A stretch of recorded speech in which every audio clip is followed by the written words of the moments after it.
John Deere, comme l'ensemble des constructeurs, nous nous attendions à une édition, on va dire, un cran en dessous de celle des années passées.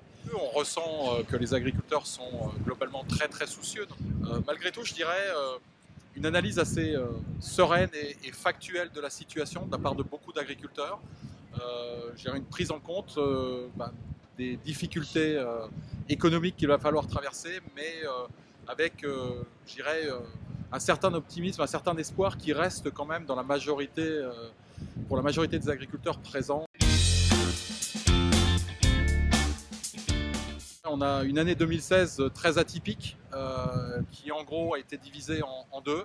Un premier semestre plutôt bon, voire très bon, et puis une seconde moitié de l'année 2016 beaucoup plus en demi-teinte dans pratiquement l'intégralité des secteurs. Au global, je dirais que le marché des agroéquipements 2016, tout produit confondu, devrait terminer approximativement à des niveaux de marché relativement semblables à l'année 2015. Le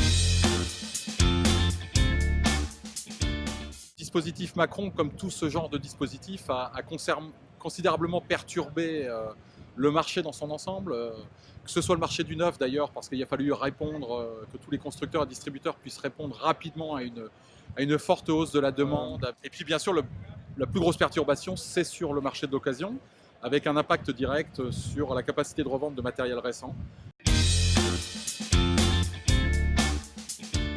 Dans les concessions, il va falloir être très très vigilant et je pense qu'il faut que l'ensemble de la filière se serre un peu les coudes pour traverser des sans doute 12 à 18 prochains mois qui risquent d'être fort compliqués pour tout le monde.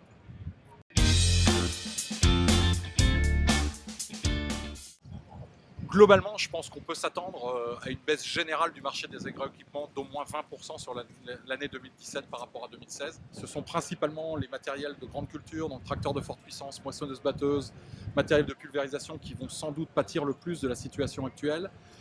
Aussi parce que les régions de grande culture, quand la conjoncture n'est pas bonne, peuvent se permettre de stopper leur investissement parce qu'elles sont en général plutôt bien équipées avec des parcs récents et une utilisation moins intensive des matériels.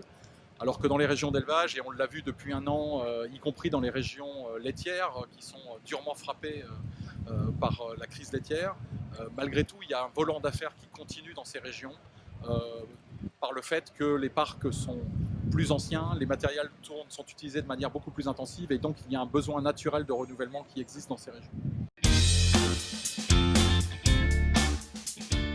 Nous aurons quand même pas mal de nouveautés à présenter à l'occasion de ce CIMA 2017, avec beaucoup d'emphase sur les nouvelles technologies, qui est quand même un domaine sur lequel John Deere a une focalisation importante depuis de nombreuses années, notamment avec des nouveautés dans le domaine des solutions de télémétrie.